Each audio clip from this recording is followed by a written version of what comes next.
واقعہ کربلا حوصلے کا نام ہے، دلیری کا نام ہے. سنیں بات اصل میں کیا تھی، بڑے ٹھنڈے دماغ سے میری بات کو سمجھیے گا. حضرت مولا علی شیر خدا کے بعد مسلمانوں کے متفقہ امیر بنے تھے حضرت امیر معاویہ. انہیں امیر کس نے بنایا تھا؟ امام حسن نے. حضرت علی کے بڑے صاحبزادے حضرت امام حسن نے ان سے صلح کی، انہیں خلافت دی. اور صحیح بخاری میں نبی پاک نے فرمایا تھا میرا بیٹا حسن سردار ہے، جب مسلمانوں کی جماعتوں میں لہو بہہ جائے گا تو حسن ان کی صلح کرا دے گا. وہ صلح امام حسن نے کرائی، جناب امیر معاویہ امیر بن گئے. حضرت امیر معاویہ رضی اللہ تعالیٰ عنہ بڑا پیار کرتے تھے نبی پاک سے، بڑا احترام کرتے تھے حضور کے خاندان کا. ان کی جو اجتہادی خطائیں ہیں وہ اپنی جگہ پہ موجود ہیں. چونکہ امام حسن نے ان سے صلح کر لی، لہذا ہم بھی ان کے بارے میں کوئی جملہ کہنے کے مجاز، ہماری مجبوری امام حسن ہے. اس لیے کہ جسے امام حسن صحیح کہے پھر امام حسن کے ماننے والے کو اسے غلط نہیں کہنا چاہیے. حضرت امیر معاویہ رضی اللہ تعالیٰ عنہ کا جب وصال ہوا تو حضرت امام حسن پہلے ہی ان سے وصال کر گئے، آپ کو زہر دے دیا گیا، آپ شہید ہو گئے.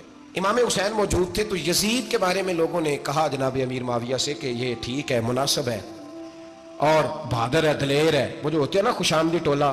تو حضرت امیر معاویہ کے گرد بھی کچھ ایسے لوگ تھے، انہوں نے آپ سے کہا کہ یزید کو نامزد کر دیں. تو آپ نے یزید کو بلایا، حوالہ مجھ سے دیکھ لیجئے گا. بلا کے فرمایا کہ 3 بندوں کے سامنے اپنی خلافت پیش کرنا، اگر وہ تجھے مان جائیں تو امیر بن جانا، نہ مانے تو چپ کر کے گھر بیٹھ جانا. وہ 3 بندے کون ہیں؟ جناب عبداللہ ابن عباس، حضرت عبداللہ بن زبیر اور امام حسین رضی اللہ تعالیٰ. یہ وصیت فرمائی جناب امیر معاویہ. حضرت امام حسین کی وہ شخصیت تھی کہ مشکات میں حدیث ہے، نبی پاک صلی اللہ تعالیٰ علیہ وسلم کی چچی جناب ام فضل صبح صبح گھبرائی حضور کی بارگاہ میں آئیں، عرض کی یا رسول اللہ صلی اللہ علیہ وسلم آج میں نے عجیب خواب دیکھا ہے، میں ڈر گئی ہوں. حضور نے فرمایا چچی کیا دیکھا؟ عرض کی حضور میں نے دیکھا ہے کہ آپ کے وجود کا گوشت کا ایک ٹکڑا کٹ کے میری جھولی میں آ گیا ہے. حضور یہ کیا ہے؟ تو محبوب خواب سن کے مسکرائے، فرمایا چچی یہ پریشانی والا خواب نہیں، یہ تو خوشی والا خواب ہے. اللہ فاطمہ کو بیٹا عطا کرے گا اور وہ تیری گود میں کھیلا کرے گا.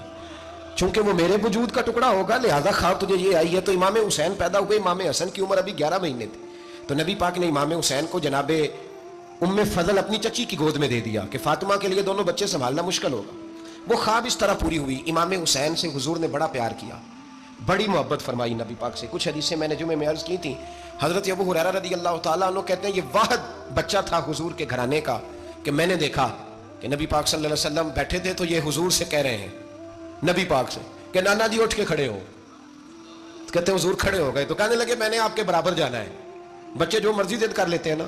قد چھوٹا تھا، عمر 7.5 سال تھی. کہنے لگے نانا میں نے برابر جانا ہے. تو نبی پاک صلی اللہ علیہ وسلم نے ہاتھ پکڑ لیے، فرمایا چل پھر ہو جا برابر.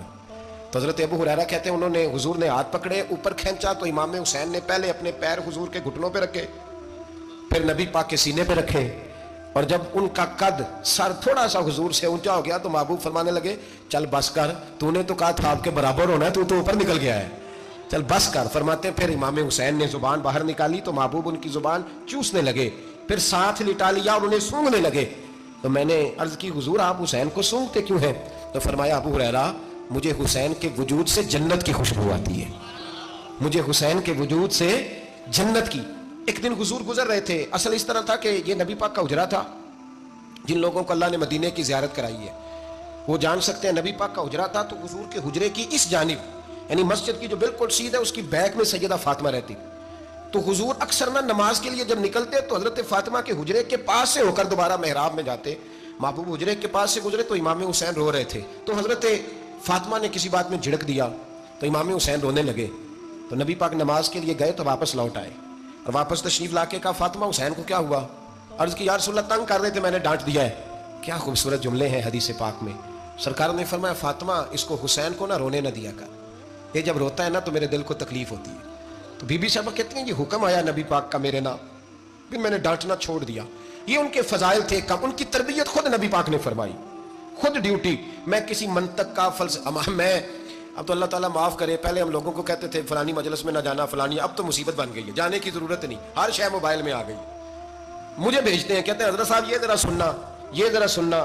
کل کراچی سے کچھ مہمان آ گئے اور بچوں نے وہ کلپ سنبھال کے یہ مولوی دیکھو کیا کہتا ہے. اب آیتیں پڑھی جا رہی ہیں قرآن پاک کی، اتنا ٹکڑا یہاں سے لیتے ہیں اتنا ٹکڑا یہاں سے لیتے ہیں اور ملا کے پتہ نہیں کون سا مکسچر بنا رہے ہیں. کسی آیت کا ترجمہ نہیں، کوئی واضح حدیث نہیں. ایسے ہوا ہوگا پھر اس کو اس سے جوڑ لیں تو کیا بنتا ہے، اتنی جمع کر لیں. یہ کون سا دین ہے جو توڑ مروڑ کے بیان کر رہے ہیں؟ کون سا مذہب ہے؟ دین تو واضح کھلی کتاب ہے.